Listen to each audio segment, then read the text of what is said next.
Let's bring in military analyst Glenn Ignazio, a retired Air Force Special Operations Commander. Glenn, always good to see you, and I'm going to start with thanking you for your service.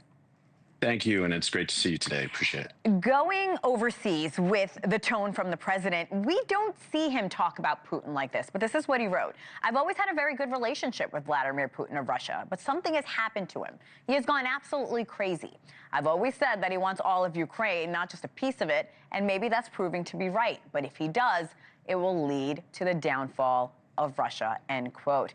Is he just getting fed up with Putin? Is it as simple as that? Because we've seen a lot of prisoner swaps. We thought we were heading towards a ceasefire. Yeah, you're absolutely right. I think it's more of what he's seeing, his visibility at his level, right? I mean, the idea that he has dialogue with Putin, I think, is a great thing. We've needed that. That's the only way we're going to get to a peace. But at the same time, this has really been going on since the beginning. I mean, the thing that bothered me the most was seeing the indiscriminate targeting of civilians in their homes and the apartment buildings and everything since the beginning, and it's escalated. And that's really what's happening now. And I think that President Trump's actually acknowledging that. He sees it himself. I want to share Russia's response here, because they seem dismissive of President Trump's criticism. They called it emotional overload at this very important moment. I see you shaking your head. I had the same reaction. Do you think Russians should take the president's shift in tone a bit more seriously?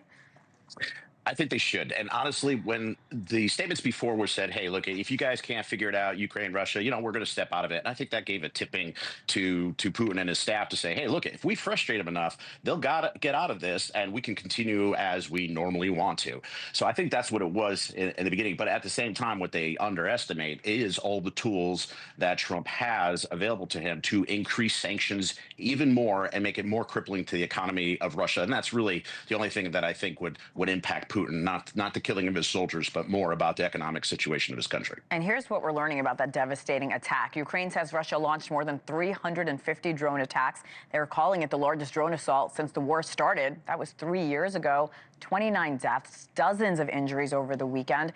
Glenn, what does that tell you about Russia's strategy and its willingness to end the war? Well, unfortunately, since the beginning, they've actually started to work much better with their air ground forces, and they're basically their drones are overwhelming a lot of the defenses that Ukraine has. That's just expected.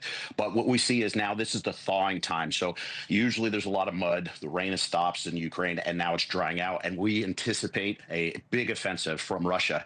This is what would be expected. It almost happens every year, and I would expect this to be even more intense because Russia has inch by inch been gaining more territory of Ukraine. That's why this is beneficial for Russia if U.S. is not involved. And so I think that they're going to have another big offensive. But you made a good point a moment ago. President Trump has other tools. He appears to put the possibility of harsher sanctions back on the table. What cards does Trump have left to play here?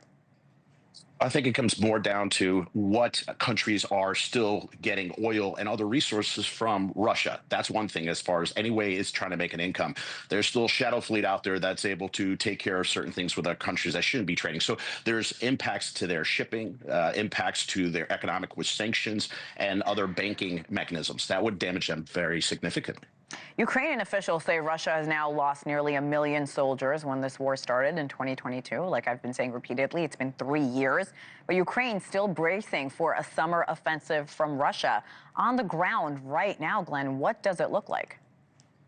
It is pretty bad. We've lost some even friends in this last week that have been devastated by either a lot of mines, these drones, and everything. So we're even seeing some of the cities furthest to the east being decimated by artillery. Like I said, they are literally just bombing indiscriminately. Where you'd think military targets would be the key. Of course they are, but the other thing is that they will hit Kyiv, they will hit cities, they will destroy the apartment buildings and everything. And that's a fact. You can see it even on TV all over the world right now. That is their objective, and that's the troubling part. A lot of civilians are being killed in Ukraine, and that's just unfortunate, regardless of the conflict. And before you go, Glenn, you are a veteran, like I mentioned. How are you observing this Memorial Day? Actually, I take it pretty quietly. Lost friends, but their loss is to make sure that we live a good life going forward and to embrace it, so everybody has and enjoys this Memorial Day. But just remember what it stands for, and some of those that gave the ultimate sacrifice for us to be able to have this peace right now. Very well said, and we appreciate what you did for this country. Major Glenn Ignazio, thank you again.